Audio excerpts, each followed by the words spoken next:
And now for kind of a crazy profit problem that occurs in the web work is we have a bus, all right? And so Dan's bus makes this much profit. It makes 1,000 minus 2x dollars profit per passenger, And so, and this is all profit.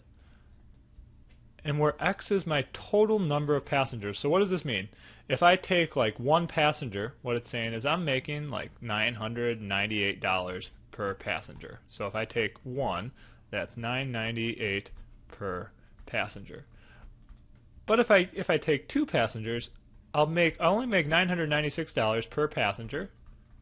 But since I took two guys, I make more profit total, right? My total profit will be 2 times 996. Here I would have only made $998, which would be less.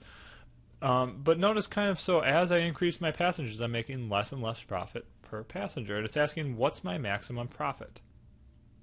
And so there's no cost function here. And there's no revenue function. It's actually just kind of giving you profit directly. And so it's telling you profit, it's going to be equal to my profit per passenger. So 1,000 minus 2x times my number of passengers, which is x, right? So what it's saying is my total profit here would be 998 times 1, right? My total profit here would be 996 times 2. So this is my total profit. So P of x is equal to 1,000 x minus 2x squared. And the questions are, what is the maximum profit and what is the maximum number of people where I still have a profit? Well, you can solve both of these using this equation. So maximum number of profit, well, I would need to find the local mins and maxes, right? So I would do P prime of x. You could get 1,000 minus 4x. And you'd set this equal to 0. You get 1,000 minus 4x, so x is equal to 250. That's a potential maximum. You have to check if that's a maximum or a minimum to be sure. And then it says the maximum number of people where Dan still profits. And so to do this one, you can actually just set P of x itself equal to 0 and solve it. So P of x is equal to 1,000. So this is part A here, and this is part B. So A x minus 2x squared.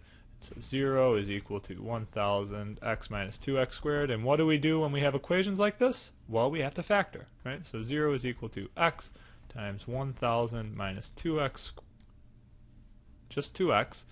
And we know one of these two things needs to be equal to 0, so we'll have x equals 0, or we'll have 1,000 minus 2x is equal to 0, which tells me that x would be 500. And this ends up being your answer for part B.